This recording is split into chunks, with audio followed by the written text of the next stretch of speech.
Welcome to Toffee TV. It's the final word. Swansea City 1, Everton 1. What a point earned, Baz. What a point earned. This is why I got into football. Hard aim. For the days like this, halcyon days of going to the Liberty Stadium and grinding out a point like we did. Halcyon days. Big point, wasn't it? Well, do you know what? I heard they beat Liverpool there, and that's the yardstick. And Arsenal.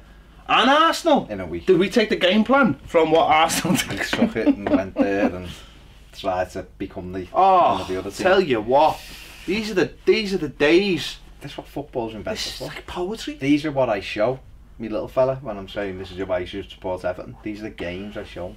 Forget City banging 100-odd goals in and teams like that. Watch this. Watch this masterclass. Doesn't get any better. It really doesn't. Not that I can imagine it gets any better, or most Evertonians under the age of When did we last 25. win? What? When did we last win? About 5 weeks ago, month ago, wasn't it? I've only lost once in 5 games. You wouldn't know Stats. Stats. No, there you go. Can do anything. And that was to Manchester City, who've just won the league, champions, the Premier League champions. I So tell you, no, give him another 2 years 3. on top of what he's already got. Do it. Let him get his plan in place. Give him a chance It's all to about sign Jack Wilshere and players like that. Oh, We'll have him. it's all about the plan. The energy. Get Mo Besic back into that midfield, and we will be flying. He's doing alright at Borough, to be fair. Oh. Yeah. Yeah, it wasn't great. Again. So What obviously, more do we want though? I don't know. This is what people keep What telling do us. Evertonians What more want? do we want? What are we after? What do we need? What? Why do we have to be happy with our lives? Let other people be happy with their lives. Leave the top 6. That's Yeah. them. Oh, don't want to start messing with the top 6. No, don't chase That's that. not fair on them No, or it's their not. fans. It's not. They deserve happiness. You know, 19 years ago, Man City were coming back from the 3rd tier of English football, so they deserve everything they get. Well, they do, but the others, Do you know what I mean? The others need to be protected. So forget about everything. I think you're right.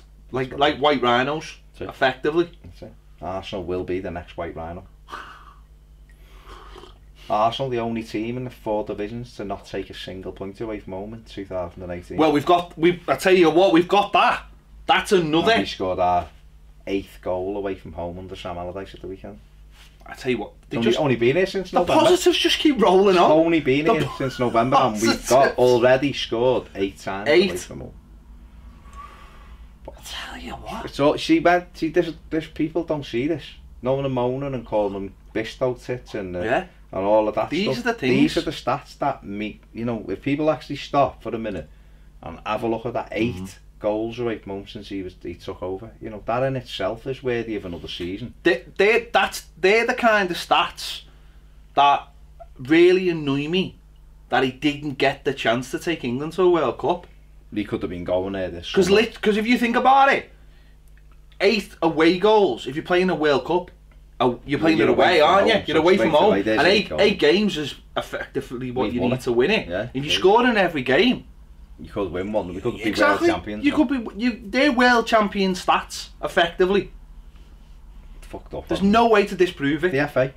Ah, The FA. Shite with referees and shite with choosing managers, and they just left them. We could be world champions this summer, and they've denied that instead.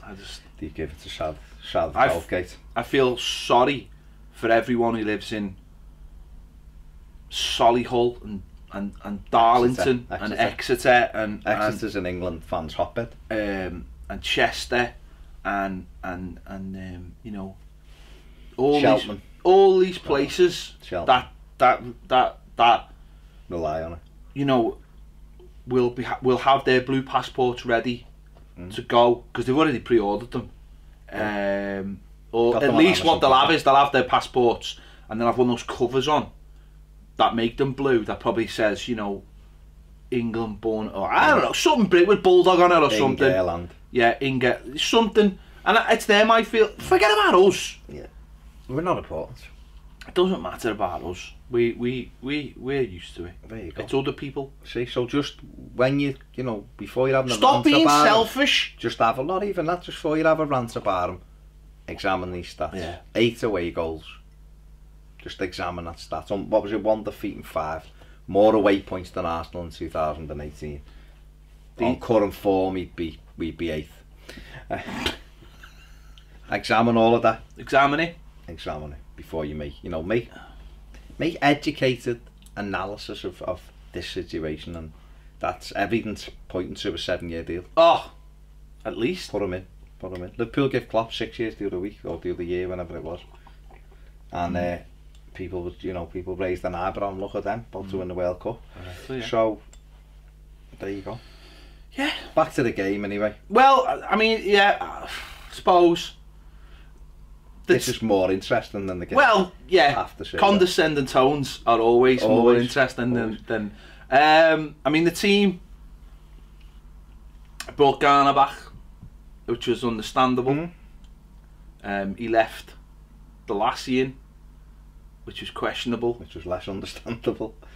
And he... Sam Davis ran out. He brought... he left Sneijderlin in the team.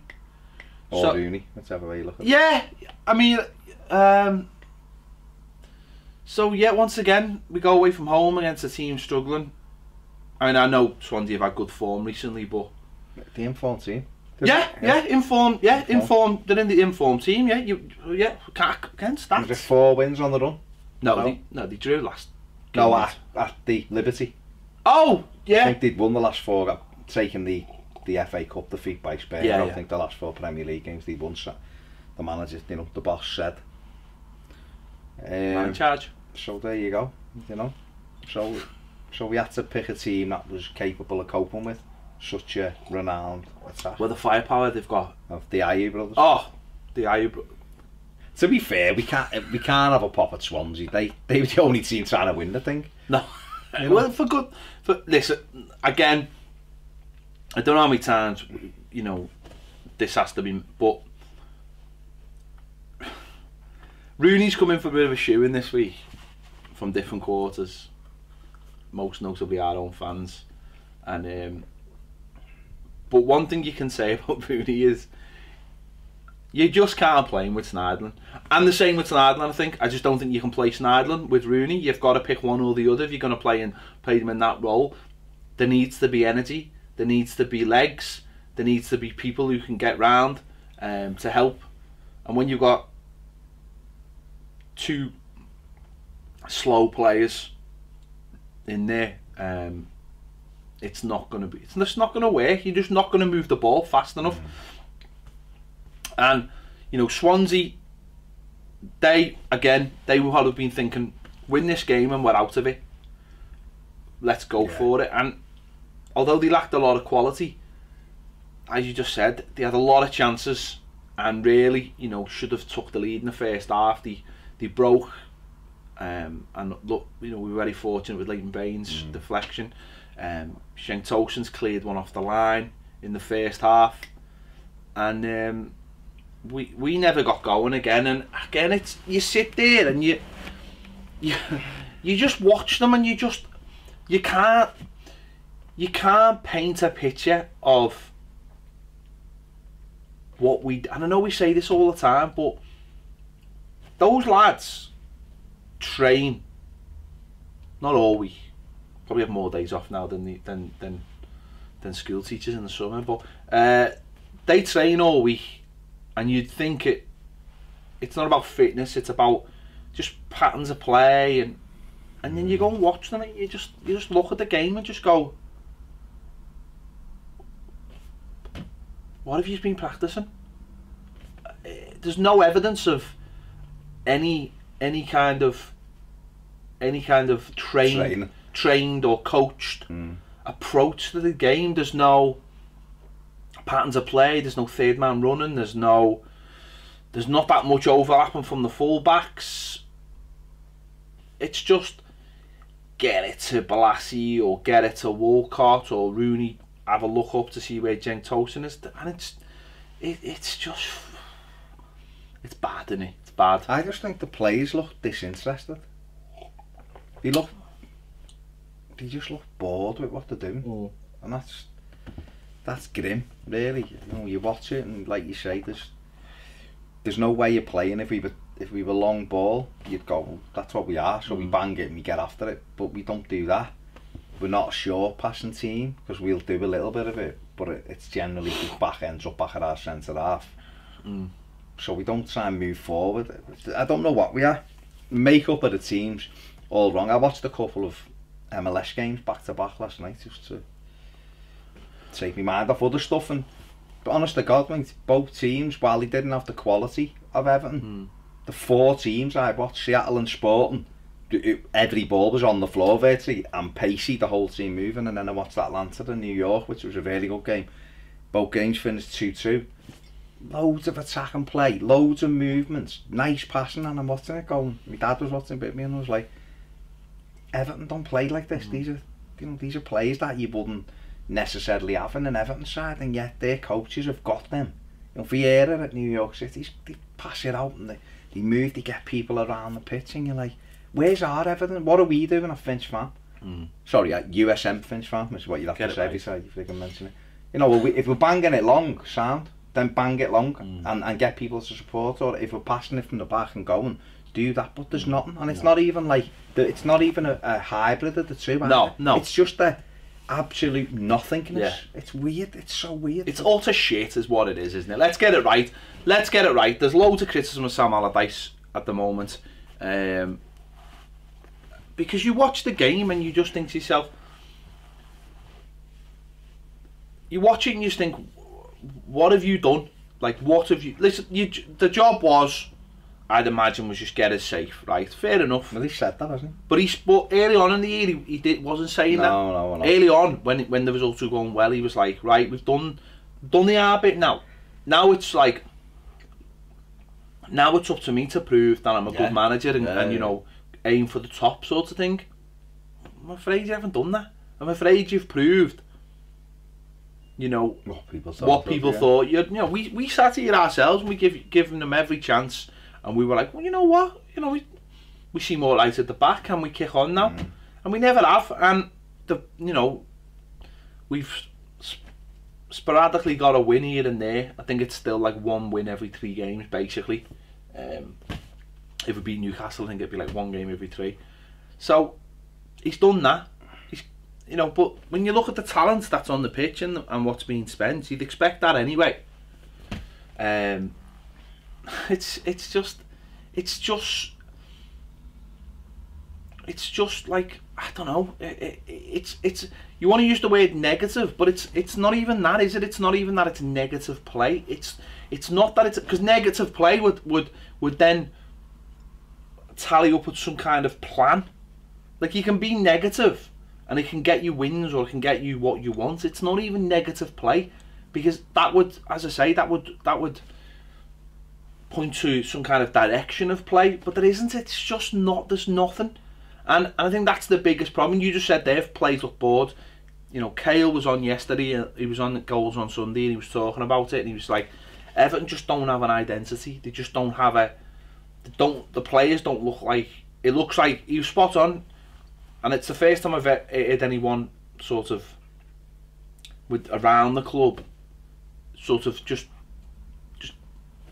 say it as it is without it being wholly negative or wholly going round the houses. He just got it right. He just said the 4 players that don't fit together, there's been no plan, there's no direction, and all fans want is passion and direction and a little bit of style, and you got it spot on. And you know, you just think, why is it that hard to give people what you want? Everton fans are not, they're not asking for, you know, the moon wrapped up. We'd like it wrapped up in a bun. They just want to see some kind of idea of playing and some passion, and looking like players have got some kind of understanding. And players do look bored, and it is that time of the year where you're effectively just seeing games out. But that shouldn't be an excuse for everyone to switch off, and what we're faced with, which is just shite coming out, you know, from everywhere. we say the same thing a lot, don't we? Because nothing seems to. There's no incremental changes where you go, I can see why he's trying to do. I mean, you're right. We come in and it was, we'll do this and we'll do that. And he's achieved what his directive was, which was keep Everton, which is just fucking ridiculous. But make sure we don't get dragged into a relegation fight. He's done that, of course he has. But after that, he did start to say, let's see how high we can get, and let's see if we can do. Now, okay, Burnley have continued to keep winning, so fair play to them. So now there really isn't anything, so look to do something different, and he can't do it. Quite clearly can't do it, because on Saturday he could have made a couple of changes. Yeah. Put in Vlasic up or Klasnin in or whatever, and said, we're going to go for it and see how it goes. And then if they get beat and then players aren't great, he can say, you know, I want to give people a go, we've got to have a look at the whole squad. And then people would go, alright, well, you know, Davy Klassen played, he was crap. You know, and I can understand now why the manager doesn't play him or whatever, but he doesn't. He just puts Schneiderlin in. Alright, Schneiderlin was okay, but he didn't really do anything. He just stands in there. You know, I'm not saying he's not trying, but he's just so slow. The problem is, when they got the ball and broke, they broke quickly, their midfield. When we got it, it's like we're on slow motion, everything we do. And then we pass it back. It ends up invariably going back to our centre-back, because we're too slow getting it out of our feet. And then we'll just go long and it's Ocean, and he's not lightning. He's not. You go hit him in the air. Centre backs are going. Well, even if he wins it, there's no one within 10 yards of him who's going to pick the ball up. No. So you've got to give him a chance, haven't you? You've got to have his chest or whatever, but we don't. Well, that's where you need midfielders who've got energy to pick up the loose balls as well. That's what. See, even having Garner where Garner played, right? It's a waste. The lad is, let's be honest, he's shite in that final third. Oh yeah. He had a chance at 1-0 where he could have pulled it down, tacked it in 2-0, and he fucking headed it, he went by the corner flag. He's not an attacking midfield player in any way, shape or form. So he does his best work sitting in front of the back four. And yet he's playing him as the number 10 almost. I know he wasn't really, but he was there to do the pressing. But so he was out the game there. He was running around, but he was out the game. So again, you're going back to that problem of two static midfield players. Because Wayne Rooney, although I thought Rooney ran around enough, he just wasn't in the game because we didn't get him in the game enough. And when he gets it, it's the same old thing. If you haven't runners off him, he gets caught in possession because no one's moving. Yeah. You know, Coleman wasn't overlapping. They don't away though. The wing fullbacks don't away from home. To be, he done his best work up, because I thought defensively he was horrendous, Coleman, at the weekend. Yeah, he was terrible. But when he attacked the odd time, he caused problems for them, you know. But again, if you're... Yeah, but why don't they attack? Because Allardyce should be saying to Schneiderlin, you couldn't possibly run up that fucking pitch anyway, so stay there and let your two fullbacks go on and make it a 3 at times. Because they've gone from a 3 to a 4 at the back, didn't they? They changed their system. It's every week, it's the same shit. And the manager has to take a big percentage of it, because he's not trying any different things to make it different. Players have obviously got to take some percentage of it, because for just being shit. Yeah, basically. Is that? You know what I mean? But if you, as a manager, he should be looking, going, it's over. You know, it's the season's done. So why don't I look at players? Well, the goal. Amazing, we took the lead. You knew it was coming though, because they missed good chances, and you just thought, we'll get a shit goal. You can tell. But even the goal though, you know, the 2 chances we missed before, if it hadn't ended up in the back of the net, would have just, you know, the chance. Both of them were really good chances, and we got fortunate with the ricochet, and obviously, thank you goal line technology, which was our man of the match. Mawson hooked it out about 3 foot over, nearly touched the net, and they were moaning for a minute, and you're thinking, the referee's got a buzzer.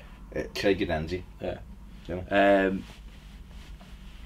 Obviously just before half time, and you know, you just think you're 1-0 up, you're away from home, there's all the pressure's on them now.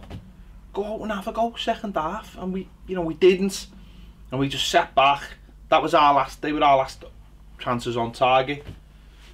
We sat back and we just invited the pressure on, almost like, but for a large part of the second half, Swansea just didn't do anything. No. So it was almost like we were like, yeah, this is all right, this, and you just sat there, yeah, this will be fine, and then, you know, corner comes in or whatever it was, and Tosin's off the line. We've got 3 chances to clear it, 3 chances to clear it. Seamus literally puts his foot on it in the box and could put it anywhere, could put it out for a throw, could put it anywhere, and then just like kicks it like a 4-year-old out of their player. Just to the edge of the box.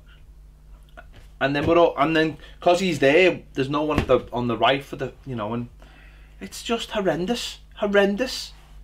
It's just like, and then we have a go then, and obviously, you know, Seamus hits the bar, and it's like,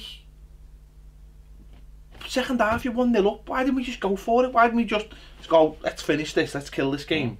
We get another one here, this game's over. These'll buckle, you know.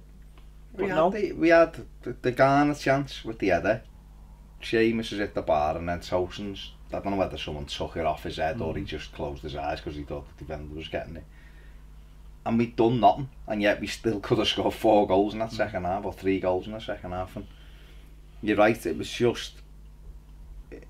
nothing. It was literally nothing happened. I don't know where the ball went for half an hour in that second half, because it just didn't go in our box and it went in their box. It was just nowhere. It was just a grim game of football. But you wouldn't have been able to pick who was the 17th place team out of the 2 of them, because, well, you would have, you'd have said Everton, because we were worse than they were. And that's the scary thing, is that we're playing a team that, like you said, is in that position where they're trying to get that win to put the daylight between them, so they need the win, but they haven't really got enough quality to hurt you, so to speak. But it's just the complacency of, we'll just keep a clean sheet, instead of going, nah, we're just going to put 3 and 4 past you here because you're wide open, because they were wide open. And yeah, we just, Balassi, I don't know I don't know what's happened to him. Well, we do know what's happened to him. No, we do, but what I'm saying is, he'll do some good things, but he doesn't then continue to do it. He's got a brain. He doesn't go, right, I've just run him and beat him easily, so I'll just do that again when I get it because he can't live with me. Or, I've checked back inside and crossed it and we nearly scored, so I'll do that again. It's his, Balassi, it's his, what worries me a lot is that it's his lack of control. I think it was in the second half, Seamus running with the ball, always got the ball under control. It's why he's been such a good player for us. When he runs, I don't know whether he's got a plan. Always looks like Seamus when he runs. He'll always look like he's got a plan in his head of where he wants to go, or he'll work it out as he's going. But he's quick enough to do that, and he's always got the ball. It never gets away from him. I watched Balassi run a couple of times, and every time the ball gets away from him, and it might get away from him enough that it allows the opposition to come in, but it dictates his next move for him rather than him dictating it. So you're thinking, well, go outside or go inside, and he can't because the ball's that far away from him. It's making the mind up for him, and it's just like, if you don't, you need to get your shit sorted quick. You've been back for, since Boxing Day.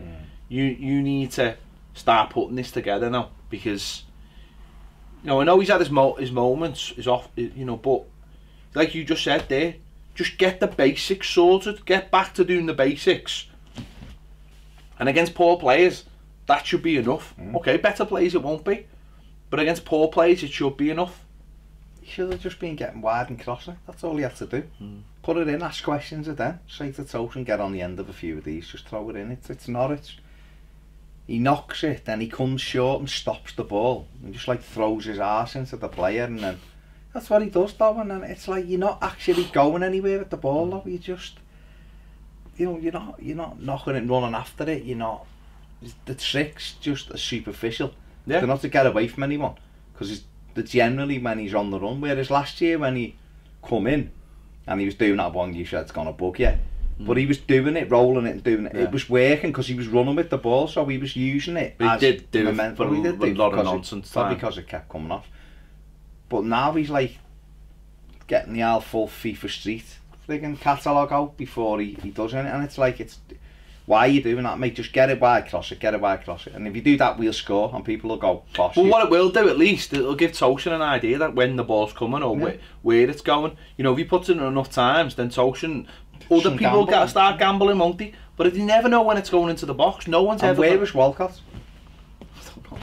Because I'm sure I've seen his name on the team sheet. It was on the team sheet. I've seen that. Seen him again, another one who was not in the same way with Balassi, but someone who just seemed to be in the game on the edge of our box and never in the game on the edge of their box, and that.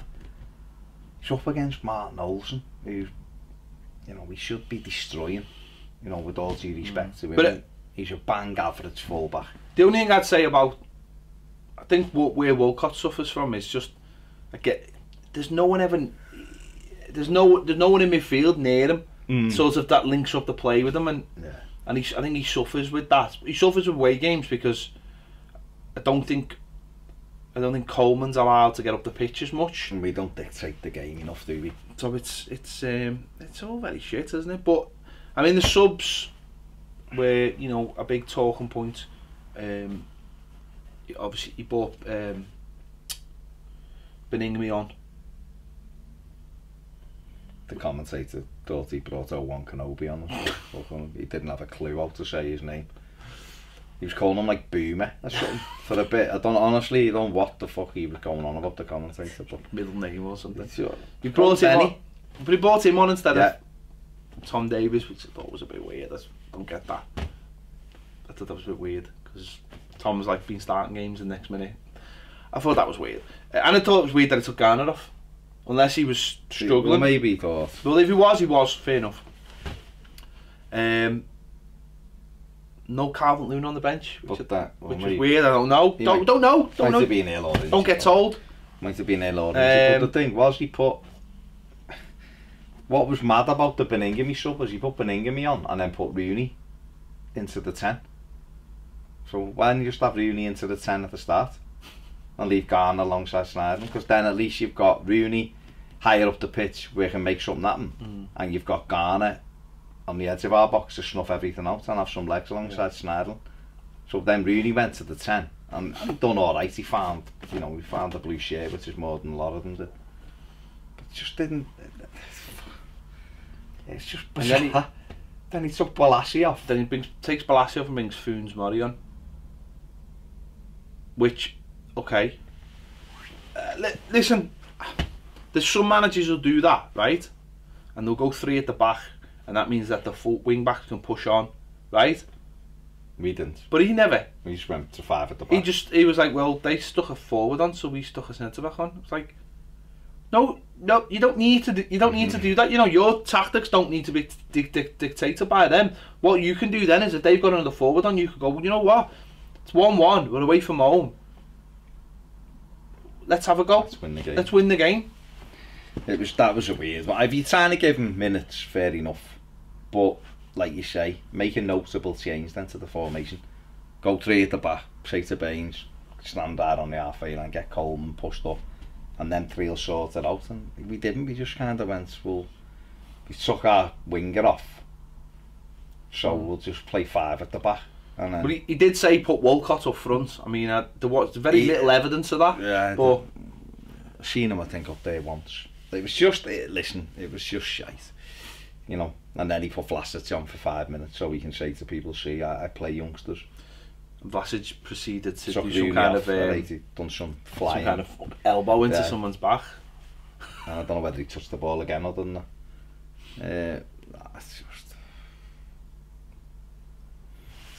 It's just there's no energy. It's just hard work watching it because there's nothing that drives you forward into the next game. There's nothing that makes you go, I want to watch us next week. I wonder what we'll do next week, and I wonder how you just going to another one chalked off the ball. Yeah, it is, isn't that the way it is, isn't it? And you listen to him afterwards, and it's just nonsense. It's just pure nonsense. But the fact is, I don't know whether he's either trying to wind fans up or he's being serious. And if he's being serious, then that's more worrying. Talking about great points and and all these things, and you think you're playing fucking Swansea away, mate. self-preservation, though, isn't it? Because he can turn around and it's another game he hasn't lost. Depressing. Anyway, let us know your thoughts in the comments on anything we discussed. We've discussed more stuff on non-match than match. Let us know your thoughts. We're sorry this video lacked a little bit of energy. But there you have it. That's Everton. It saps it out of you. Thanks for watching. Don't forget, if you haven't subscribed, please do. There are better videos than this. More fun Yeah. videos. I spoke to Stephen Pina last week. He was sound. Yeah. He was sound. Go and watch that. That's a good one. That was a good one. Click the bell for alerts. And if you want more videos, join us on Patreon. See you later.